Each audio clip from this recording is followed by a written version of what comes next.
Hi and welcome back to Aran Makes Designs, where today I'm going to show you how to take the positive pineapple and make it skeletal and creepy for Halloween. This is going to be a quick little tutorial where I'm going to show you how to do the embroidery. If you want to watch the full tutorial on how to make the positive pineapple, I will link that in just a moment. Let's get started. As I said in my introduction, today's tutorial is all about changing this positive pineapple into a skeletal pineapple. And so I will not be walking you through each step of making the different pieces. You can find the positive pineapple tutorial here, which will take you through how to make each of the pieces. As always, in the captions, I will put down the row counts, but the body of the pineapple is 30 rows. These two outer leaves are 8 rows each, and the center one is 10 rows. And to make them narrower, I have folded them half and mattress stitched them along the seam. To make the skeletal pineapple, you will need a 22-pin circular knitting machine. This one here is Addi Express Professional by Addi, but you can use any brand you like. A pair of scissors, darning needle, straight pins, filling of your choice. And for the yarn, I have used an Aran worsted weight yarn. This one is Caron Simply Soft, and I'm using it in white, feathered grey, and black, but you can use any choice of yarn you like. And now that you have constructed your pineapple, we can get on with the embroidery and really make it look creepy for Halloween. What I've done here is I have the eyes which are embroidered. They're just embroidered roses. I think that's what they're called, and I'm going to show you how to do that. And then this is just a simple mouth, which I've made with a singular line of yarn and then some cross hatching across it. It's really simple. It's going to be nice and quick. First thing you're going to do is take a straight pin, and I want you to find the center column of stitches for your face. And this is going to make sure that your work is even on both sides. Your face is symmetrical. So here is this column, and I'm going to say that's what will be the center of my face. Now remember, a column of stitches are where your stitches are on top of one another, and a row is when they are side by side. I'm going to take a pin and mark out the center of my eye. Now I don't want it too close to this center column because the eye is constructed with a star as its base. And if I have the arms of the star too close to one another, then I think it doesn't look very good, because then you have your eyes right next to each other without a nice space. And so I'm going to put my pin in 1, 2 columns to the right. So that's the center of that star. And then I'm going to do the same on this side, 1, 2, and I want to make sure that I've put them in the same row of stitches. Okay, and then I'm going to use my other pins here to mark off the 5 arms of my star. It's really important for this embroidery that you make a star for your base, and you'll see what I'm talking about as I get going, but that it is an odd number of arms that you are using. So in this case, we are going to have 5 arms. Now your star doesn't have to be perfect, but I just find it easier if I mark off where the star is going to be. Okay, so if this is the center, I will have an arm coming down here, an arm there, like that. And I'm going to quickly do the same on the other side. So I was up 2 stitches, pardon me. I came over a column and a half there. So I still have a nice space between my eye.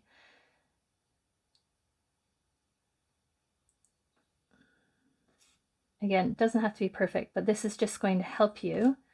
I've done this without marking it, and I've done it with marking it, and I find it is the easiest way to do it. Now that we have our eyes marked out, we are going to get on with the embroidery. Now I have cut myself a really long piece of yarn. It's about 2 meters, 200 centimeters. I looked it up. that converts to about 78 inches in imperial. I'm sorry, I'm used to using the metric system, so hopefully that's good for everybody with the measurements. I've made it long because I'm going to be using the same yarn to embroider both eyes, and this is actually the second time I'm filming this because I played Yarn Chicken before and lost. So nice and long. Start at the back and bring your needle out at that center pin. You can start on whatever side of the eye you like. Leave yourself a tail that's long enough at the back here so that you can tie off. I can take that center pin out now, and I'm going to come into a pin at the top there and back out at the center where I started. That out, and I'm going to come into this arm of the star and again back out, same spot at the center.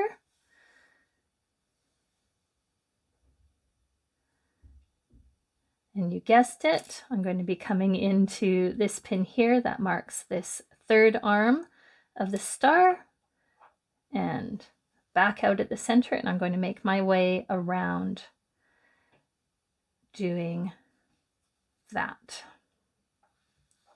I'm trying a little bit of a different approach here. My husband suggested it, and maybe if you want to let me know, I'm going to get rid of that center one. It's going to keep snagging. I don't need it anymore. The suggestion my husband had was don't do a full tutorial again on how to make the pineapple. Just make a quick one on the embroidery of the eye. And since he's the one between us who spends the most time watching YouTube, I thought I'm going to follow his advice. So you let me know in the captions, was he right? Or should I have made a full tutorial again showing how to construct the pineapple? Or do you like just this quick embroidery? There I am. I've done my final arm of my star. Get rid of that pin. Each time coming out at the center. Now it's really important, like I said before when we were pinning, that you have an odd number of arms. So I have 5 here. You could have 7 if you want, but I think that's a bit excessive. Now that I'm out at the center, I'm now going to create the rows, and it's just weaving. You know, we did this when we were kids. I'm sure you've done this. I definitely have. What you're going to do is come underneath one of the arms. You will go over the next arm and under the one after that,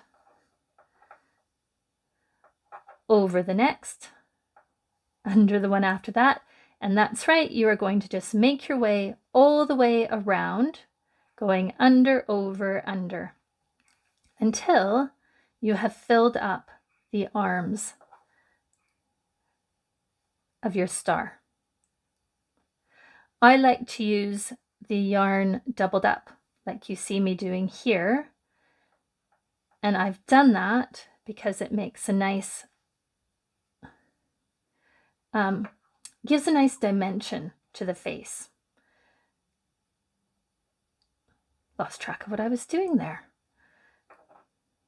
And also, not only does it give a nice dimension to these eyes, a nice depth to them, I think that's what I'm meaning to say, but it also is much faster. You fill up your star quicker.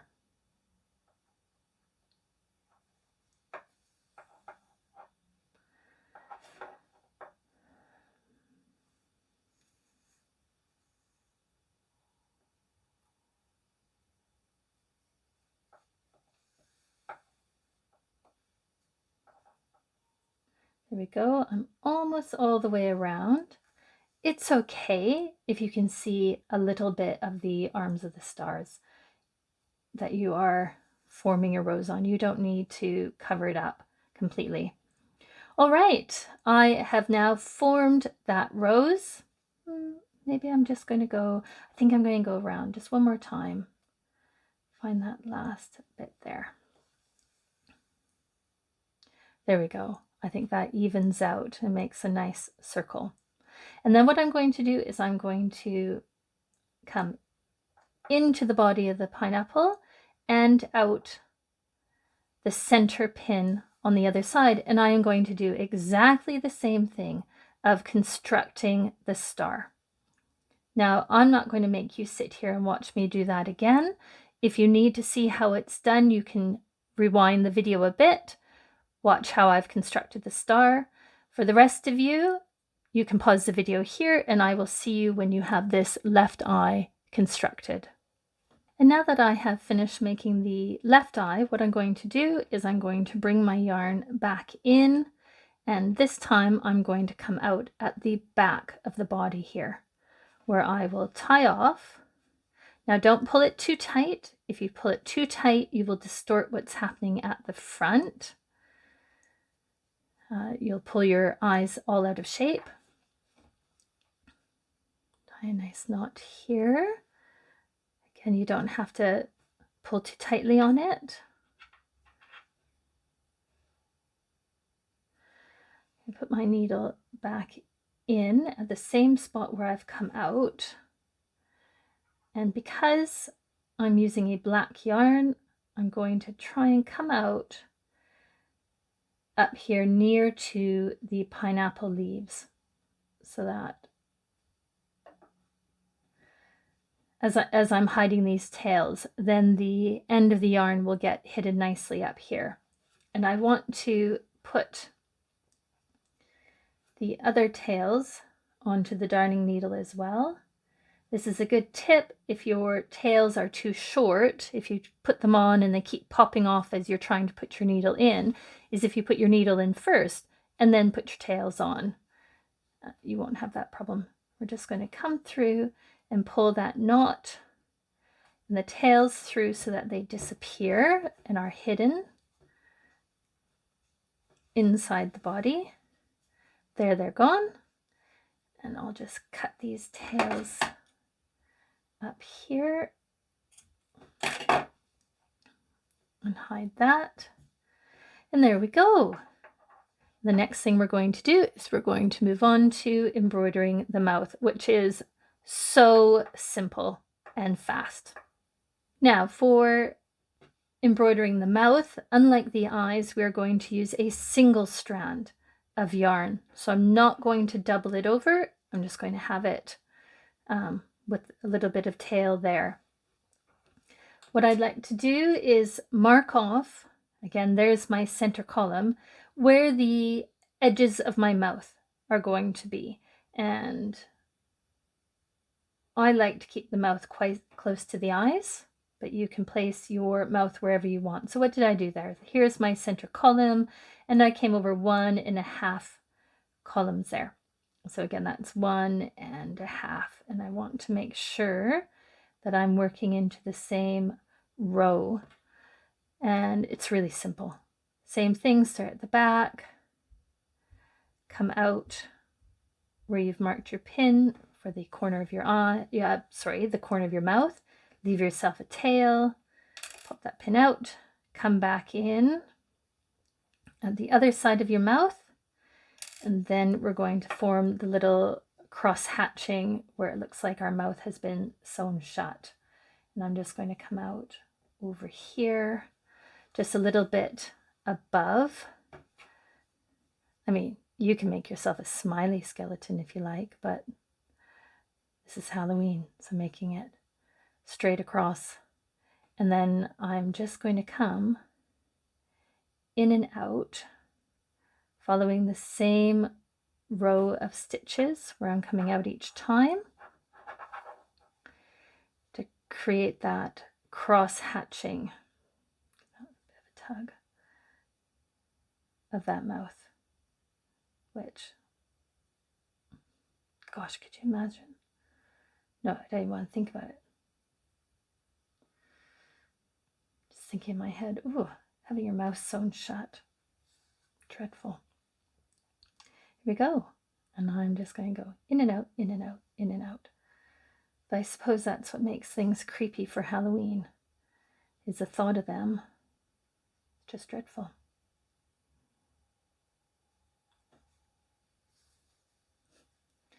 Weird commentary there.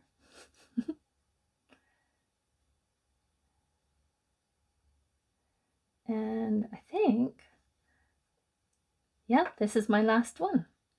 So just like I did the eyes, I am going to come out at the back there.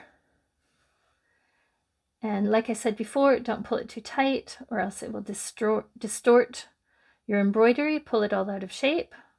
I like how that looks. And I'm just going to tie off at the back there, just like I did before. Don't pull it too tight.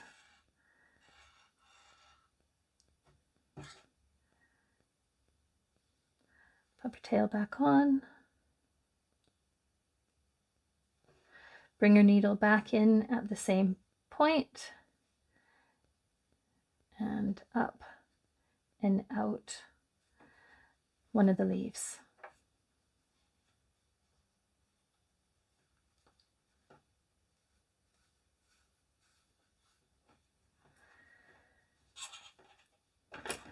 Off the tails. And there we are. There is our skeletal pineapple for Halloween. If you enjoyed that simple project, you might be interested in my Monstrous Lemon, or as a very clever person on TikTok said, Frankenlime, which I love and wish I had come up with. But if you're interested in making this one, you can find its tutorial here. I hope you enjoyed that.